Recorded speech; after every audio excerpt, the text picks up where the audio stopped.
అండి అందరికీ ఎలా ఉన్నారు? అందరూ ఏం తిన్నారు ఇవాళ? ఈరోజు నేను బోటి కర్రీ చేయబోతున్నాను. కర్రీ అంటే ఇగురులాగా అనమాట. వాటర్ అయ్యను అట్లా అని ఫ్రై కూడా కాదు, ఇగురు అనమాట. చాలా టేస్టీగా ఉంటుంది. బోటి అనంగానే అందరికీ ఏదో ఎక్స్ప్రెషన్ పెట్టే ఉంటారు, బట్ చాలా టేస్టీగా ఉంటుంది. ఒకసారి ట్రై చేయండి. మా హస్బెండ్కి ఇష్టమని తెస్తూ ఉంటారనమాట.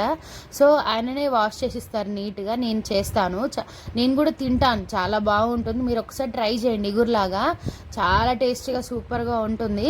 ఫస్ట్ కావాల్సిన మసాలాలు ధనియాలు, కొంచెం లవంగాలు, ఇలాచీలు, చెక్క ఇవన్నీ బాగా ఫ్రై చేసుకోండి.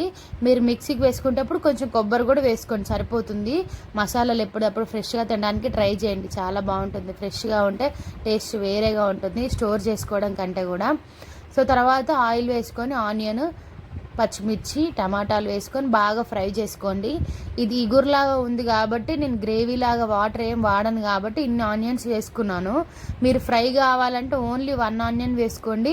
వాటర్ వేసుకుంటా అనుకున్నా కూడా కొంచెము మీరు ఆనియన్స్ తగ్గించుకోండి. ఇప్పుడు నేను వాటర్ వేయట్లేను కాబట్టి ఆనియన్స్ ఇవే ఆనియన్స్ గ్రేవీలాగా ఉంటాయి కదా, ఇగురు కదా, సో అందుకని నేను ఎక్కువ వేసుకున్నాను.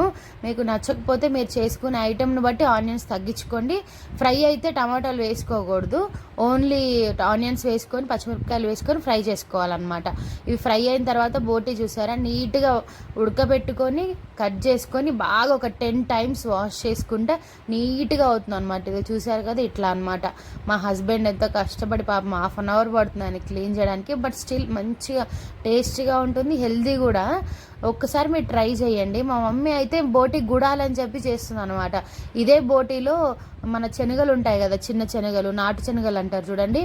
ఆ నాటు శనగలు ఏం చేస్తుందంటే నైట్ నానబెట్టి మార్నింగ్ ఉడకబెట్టి ఈ కర్రీ చేసినప్పుడు ఆ కర్రీలో వేస్తుంది.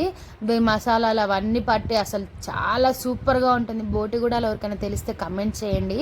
చాలా చాలా ఇష్టం నాకైతే. నేను ఒకసారి ఆ రెసిపీ కూడా మీకు చేసి చూపిస్తాను, వీడియో పెడతాను. ఇప్పుడు మనం కొంచెం పసుపు, ఉప్పు వేసి బాగా ఫ్రై చేసుకున్నాం కదా, సిమ్లో పెట్టి బాగా ఉడికించుకోండి. ఆల్రెడీ ఉడికినదే కాబట్టి ఎక్కువ టైం ఏం పట్టదు. సో ఉడికిపోయింది, ఇది ఫ్రై అయిపోయింది.